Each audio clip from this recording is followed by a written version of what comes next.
आज मैं आपको ऐसे 5 अपराधों के बारे में बताने जा रहा हूं जिनकी भयावहता ने पूरे हिंदुस्तान को झिझोड़ कर रख दिया था। आखिर मैं आपसे पूछूंगा दोस्तों कि इन सब में से सबसे खौफनाक अपराध कौन सा है। दोस्तों एक रिक्वेस्ट है कि वीडियो में आगे बढ़ने से पहले चैनल को प्लीज सब्सक्राइब कर दीजिए। तो इससे मुझे प्रेरणा मिलती है कि मैं आगे ऐसे वीडियो आपके लिए बनाता रहूं।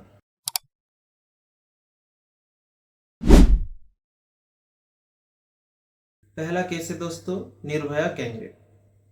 दिल्ली की ठंडी की रात में एक चलती बस पर 6 दरिंदों ने एक 23 वर्षीय फिजियोथेरेपिस्ट इंटर्न के साथ में जो किया था वो एक रेप करके हत्या नहीं है दोस्तों, वो पूरे मानवता का हत्या है।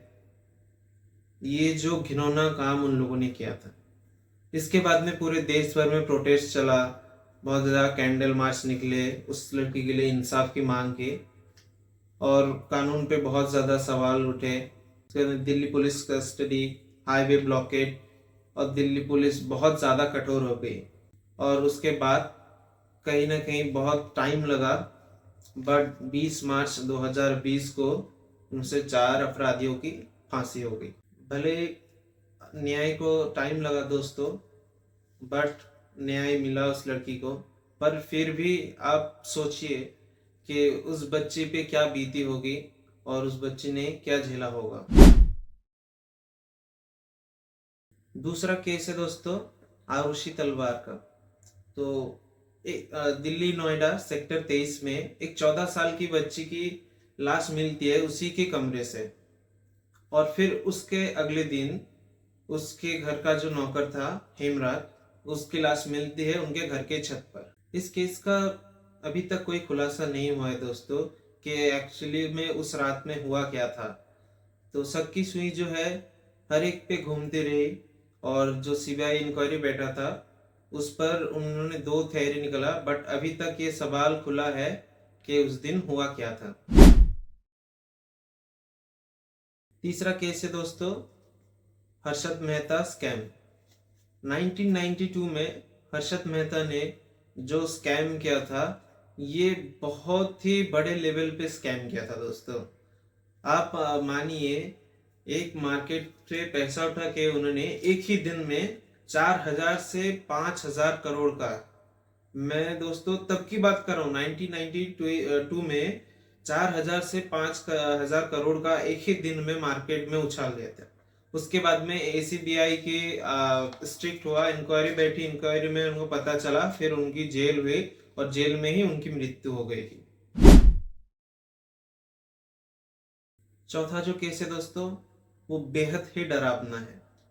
आप मान लीजिए कि आपको इस दुनिया में हमारे देश में ही जहन्नुम का दरवाजा मिल गया। एक ऐसा जहन्नुम का दरवाजा जहां पे पहले एक लड़की लक्ष्मी उसकी कलाई मिलती है, फिर तो वहां पे कंकालों का ढेर लग गया। तो वो केस आप सभी शायद वाकिफ होंगे, निठारी कांड के बाद एक वहां पे 19 लोगों का कंकाल मिला था और ये जो चल रहा था ये कुछ 2005 से लेकर के 2006 तक। ये जो निठारी गांव है दोस्तों, यहाँ पे आए दिन बच्चों की गुमशुदा होने की तस्वीरें वगैरह लगती थी और बहुत सारे बच्चे लापता हो जाते थे और पुलिस भी इस केस में बहुत ज्यादा लापरवाही दिखा रही थी, कुछ ऐसे खास पता नहीं चल रहा था। तो एक दिन अचानक एक नाले पे एक लड़की की कलाई मिलती है जिसका नाम था लक्ष्मी। फिर उसके बाद में वहां पे एक के बाद एक कंकाल मिलना स्टार्ट हो गया। फिर उस केस में 2 आरोपी को गिरफ्तार किया गया। एक आरोपी था दोस्तों मनिंदर सिंह पोंधेर और दूसरा था सुरेंद्र कोहली। तो ये दोनों आरोपी पकड़े गए। इसमें जो है दोस्तों सुरेंद्र कोहली को तो मौत की सजा मिली, पर मनिंदर सिंह पोंधेर जो था उनको उम्र कैद की सजा हुई है, बट अपील अभी भी जारी है। और पांचवा जो केस है दोस्तों, ये मान लीजिए पूरे भारत के इतिहास में सबसे भयानक, सबसे डरावना और सबसे लंबे टाइम तक चलने वाला एक ऐसा घिनौना अपराध जो पूरे एक शहर में डर का माहौल बना के रखा था।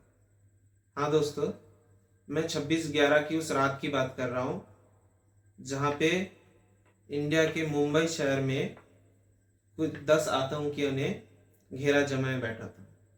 और ये 26 तारीख से लेकर 29 तारीख तक जो डर का माहौल वहां पे बना हुआ था, मैं उसी की बात कर रहा हूँ। इसमें कुल 166 लोग मृतक हुए थे और आनुमानिक 265 से ज्यादा लोग घायल हुए थे। ये जो हादसा हुआ था दोस्तों, इसमें ताज होटल, नरीमन पॉइंट के ओबरॉय होटल और सीएसटी स्टेशन, इन तीनों जगह पर बहुत ज्यादा डर का माहौल फैला दिया था। ये जो 10 आतंकी दोस्तों, ये समुद्र पथ से ही आए थे, ये कहा जाता है। इस घटना के बाद दोस्तों हमारे समुद्र सुरक्षा के ऊपर बहुत बड़ा सवाल उठा था।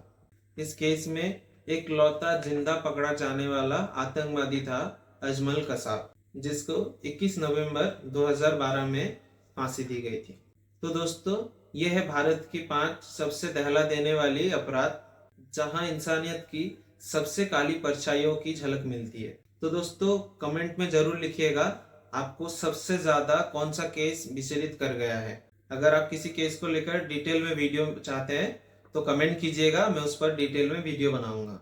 तब तक के लिए दोस्तों वीडियो को लाइक करें, शेयर करें और टॉप 5 फैक्ट्स को सब्सक्राइब करना ना भूलें, ऐसे ही सच्ची घटना से वाकिफ कराने के लिए।